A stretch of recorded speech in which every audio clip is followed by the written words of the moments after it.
নমস্কাৰ এমডি টক্সৰ অন্য এটা ভিডিঅ'লৈ আপোনালোকক স্বাগতম জনাইছোঁ। আহি আছে ৰঙালী বিহু। ৰঙালী বিহু অসমীয়া জাতিৰ বাপতি সাহোন আয়ুস ৰেখা। সেয়েহে আজি ক'বলৈ লৈছোঁ গৰু বিহুৰ লগত জড়িত কিছুমান লোকাচাৰৰ কথা বা নিয়ম। গৰু বিহুৰ দিনাখন আমি গৰুক যি মাহ হালধি আমৰ মলৰ এটা মিশ্ৰণ আৰু মিঠাতেলেৰে গা ধুৱাওঁ, সেইখিনি বস্তুকে আমি কিছু অংশ ৰাখি থৈ পিছদিনা মানুহ বিহুৰ দিনাখনো আমি সেইখিনি বস্তু ব্যৱহাৰ কৰি বা গাত ঘঁহি আমি গা ধুওঁ, যাতে আমাৰ বছৰটোলৈ শৰীৰত কোনো ধৰণৰ চৰ্মৰোগ বা নখ, চকুৰ পতা, চকুৰ ফ্ৰুট যাতে কোনো ধৰণৰ বেমাৰ আজাৰ বা পোক পোকে নধৰে, তাৰ কাৰণে আমি গৰুক দিয়া যিখিনি তেল ৰৈ যায় সেইখিনি তেল আমি গাত সানো, চকুৱে মুখে সানো। এইটো আমাৰ এটা নিয়ম চলি আহিছে। আজিকালি যে নিচিনাকৈ যিমান শৰীৰৰ অসুখ আজাৰ মানুহৰ প্ৰত্যেকৰে হৈ আছে, ঠিক আগৰ দিনত কিন্তু তেনেকুৱা, অৰ্থাৎ আমাৰ পিতা বা ধৰক ককাহঁতৰ দিনত ইমান বেমাৰ আজাৰ নাছিল। যি কাৰণে নহওক তেওঁলোকে এইবিলাক সদায় মানি চলিছিল।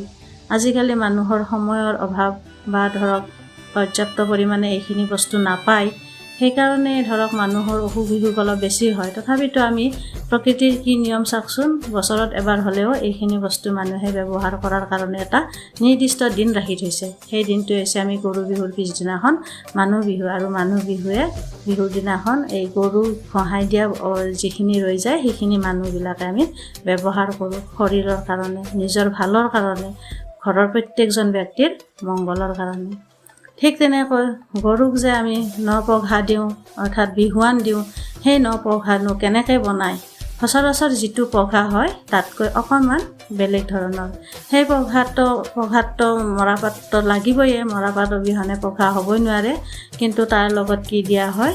তৰা গছৰ যিটো গছডালৰ ছাল, সেই চাউ গছ, আজিকালি চাউ গছ দেখাই নাপায়, তথাপিতো গাঁৱৰ ফালে কিছুমান হাবিত এতিয়াও চাউ গছ আছে, ওখকৈ দীঘল গছডাল, একদম সেই গছডালৰ ছাল, তাৰপিছত আমাৰ যে এই মাখিয়তী দীঘলতি সেই গছৰ ছাল সম্পূৰ্ণ দীঘলকৈ লৈ সেই পঘাডালৰ মাজে মাজে মেৰিয়াই পঘা তৈয়াৰ কৰে। সেই পঘা গৰুক বিহুৱান দিয়ে। ইয়াৰ অৰ্থ হৈছে যে গৰুৰ যাতে কোনো ধৰণৰ ৰোগ নহয়, অৰ্থাৎ চবকা হৈছে গৰুৰ মাৰাত্মক ৰোগ।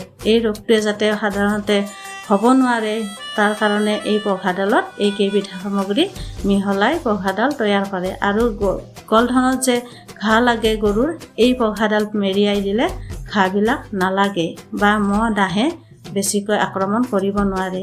এই পঘাডালৰ এইটোৱে বিশেষত্ব। সেইকাৰণে গৰু বিহুৰ দিনাখন নপঘা এনেকৈ বনোৱা হয়। তাৰপিছত আহিল আমাৰ ঘৰক যে বিহান, আমি যিটো গাঁৱলীয়া ভাষাত বিহান বা আমি সচৰাচৰ ব্যৱহাৰ কৰোঁ বিহুৱান, এই ঘৰকো আমি বিহুৱান দিব লাগে। নগৰ অঞ্চলত অলপ কম দেখা যায়, কিন্তু গাঁও অঞ্চলত এতিয়াও বিহুৱান দিয়া নিয়ম আছে, বা নগৰতো দিয়ে, তথাপিতো অলপ কম। আৰু এই বিহুৱান কিহত দিয়ে, কেনেকৈ দিয়ে? এই বিহুৱানখন দিয়ে কাপোৰ নহয়, নাহৰৰ পাতত সুন্দৰকৈ এটা শ্লোক লিখি দিয়ে। সেই শ্লোকটো হৈছে, মই কৈ দিছোঁ, আপোনালোকে যদি লিখিব ইচ্ছা কৰে লিখি ল'ব, নাইবা ইয়াত চাই আপোনালোকে দিব পাৰিব। দেৱ দেৱ মহাদেৱ নীলগ্ৰীৱ জটাধৰ বাত বিস্ত্ৰী হৰং দেৱ মহাদেৱ নমস্তুতে।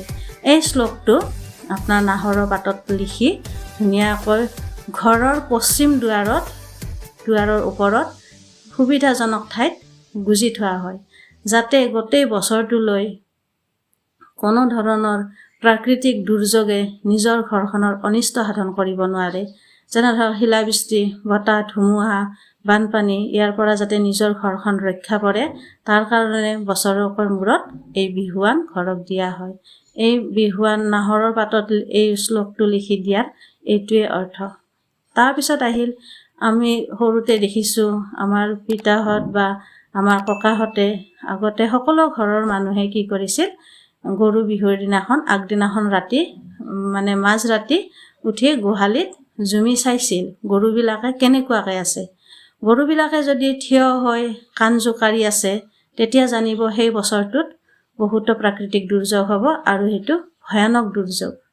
যদি গৰুবিলাকে শুই মাথাটো যাতে 4 ঠেঙৰ মাজত অৰ্থাৎ পেটত পেলাই শুই আছে তেতিয়া জানিব সেই বছৰটো অলপ প্ৰাকৃতিক দুৰ্যোগৰ পৰা হাত সাৰি থাকিব অৰ্থাৎ প্ৰাকৃতিক দুৰ্যোগ তেনেকে নহয় যদি শুই থাকিও মাথাটো দাঙি আছে কাণ দুখন জোকাৰি আছে তেতিয়া জানিব প্ৰাকৃতিক দুৰ্যোগ হ'বয়ে কিন্তু কিছু পৰিমাণে কম হ'ব এইবিলাক আছিল আমাৰ বহাগ বিহুৰ লগত জড়িত গৰু বিহুৰ মানে গৰু বিহুৰ দিনাখন এইবিলাক আমাৰ আগৰ মানুহবিলাকে চাইছিল আৰু এইটোৱে আছিল সাধাৰণভাৱে নিয়ম বা লোকাচাৰ যিয়েই কয় আমি এইবিলাক সৰুৰ পৰা দেখি আহিছোঁ আৰু এতিয়াও সেইবিলাক কিছু পৰিমাণে হ'লেও আমি বিশ্বাস কৰি আহিছোঁ নহ'লেতো উপায় নাই আমিতো কেনেকৈ জানিম কি হয় কি নহয় আজিকালি ছায়েন্সৰ মানে সময় ছায়েন্সে যি কয় সেইটোৱে মানিব লাগিব কিন্তু তথাপিতো লোকাচাৰকো বাদ দি চলিব নোৱাৰি ধন্যবাদ